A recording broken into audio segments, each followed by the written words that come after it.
Great Western engine worked hard in the yard at the big station. Sometimes he pulled coaches. Sometimes he pushed freight cars, but whatever the work, Duck got the job done without fuss. One day, Duck was resting in the shed when Sir Topham Hatt arrived. "Your work in the yard has been good. Would you like to have a branch line for your own?" "Yes, please, sir," replied Duck. So Duck took charge of his new branch line. The responsibility delighted him.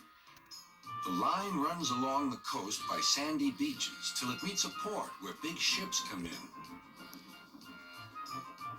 Duck enjoyed exploring every curve and corner of the line.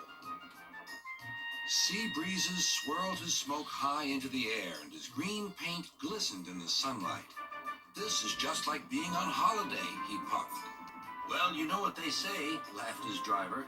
"A change is as good as a rest." Soon, Duck was busier than ever.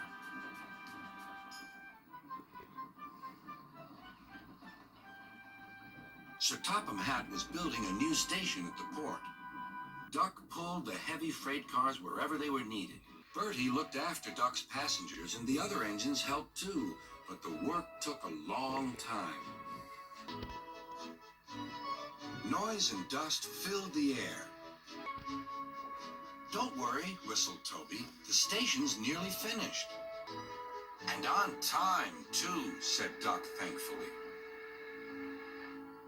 Duck felt his responsibility deeply and talked endlessly about it. "You don't understand, Donald, how much Sir Topham Hatt relies on me. I'm Great Western, and I—" "Quack, quack, quack." "What?" "Scared? Quack, quack, you go. Sounds like you'd an egg laid. Now wheesht and let an engine sleep." "Quack yourself," said Duck indignantly. Later, he spoke to his driver.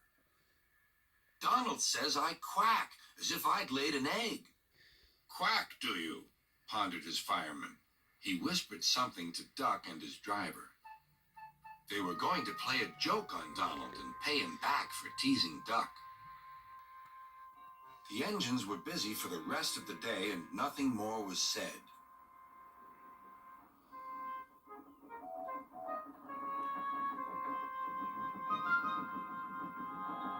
Not even a quack. But when at last Donald was asleep, Duck's driver and fireman popped something into his water tank. Next morning, when Donald stopped for water, he found that he had an unexpected passenger aboard. A small white duckling popped out of his water tank. "Now, who's behind this?" laughed Donald. The other engines enjoyed teasing Donald about her. Presently, she grew tired of traveling and hopped off at a station, and there she stayed. That night, Donald's driver and fireman got busy, and in the morning, when Duck's crew arrived to look him over, they laughed and laughed. "Look, Duck, look what's under your bunker. It's a nest box with an egg in it." Donald opened a sleepy eye. "Well, well, well, ye must have laid it in the night, Duck, all unbeknownst." Then Duck laughed too. "You win, Donald. It'd take a clever engine to get the better of you." There's a pond near the duckling station. Here she often swims and welcomes the trains as they pass by. The station master calls her Dilly. But to everyone else, she is always Donald's duck.